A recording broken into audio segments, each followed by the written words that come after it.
Hello, my name is Nush. Muraho, nitwa Nush. I come from Thailand. Nturuka muri Thailand. I'm 24 years old. Mfite imyaka 24. Now I'm a volunteer in Rwanda. Ubu ndi umukorerabushake mu Rwanda. And I have been here for 11 months. Mpamaze amezi 11. There are 4 people in my family. Umuryango wanjye ugizwe n'abantu 4. We are 2 daughters. Turi abakobwa 2. And I'm the youngest one. Kandi ninjye mutoya. Before I used to live with my thoughts. Nabanye n'ibitekerezo byanjye mbere. My parents love my sister more than me. Bimbwira ko ababyeyi banjye bakunda mukuru wanjye kunduta. Many times I feel isolated from my family.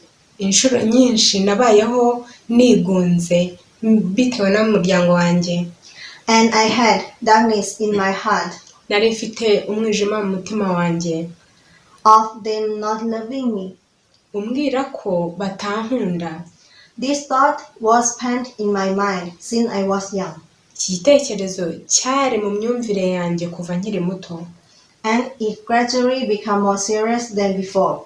Cyagiye gikura kuruta mbere. Because I had never shared this heart with my family. Kuko ntigeze nsangiza ibi ngibi umuryango wanjye. When I had a problem, I always kept quiet and kept everything in my heart. Ubwo nahuraga n'ikibazo nabibikaga mu mutima wanjye nkaceceka. Because I thought that no one understand me. Ko nibwiraga ko ntawe ushobora kunyumva. So I became a person who doesn't like people. Naje guhinduka umuntu udakunda abandi. I don't like to talk. Sinashakaga kuvuga. I don't like to speak out my heart or my problem. Sinashakaga no kuvuga ibibazo byanjye cyangwa se gusangira umutima wanjye n'abandi. Even I speak out, no one understand my heart. Ko nibwiraga ko niyo navuga ntawe ushobora kumva umutima wanjye. So I chose keep everything in my heart. Mpitamo kuba nabika buri kintu cyose mu mutima wanjye. Therefore I cry many times. Bitewe n'ibyo narize inshuro nyinshi. And I felt disappointed in my life. Ndetse nagiye mpura no gutsindwa inshuro nyinshi. Until I met IYF. Kugeza ubwo nahuye na IYF. And I listened to my education. Nza kumva kuri Mind Education. A river flow to the lake that doesn't have a way to go out. Ko umugezi ujya mu kiyaga nta nzira uba ufite wo kugenda. So that lake becomes spoiled. Uwo mugezi rero nawo uba upfuye. Because there is no flow of water. Ko nta buryo ki ayo mazi aba ava ahari. It is like our heart. Niko bimeze rero n'imitima yacu. If our heart don't flow with each other. Mu gihe imitima yacu itabashije kugirana ubutembere. Our heart will be spoiled.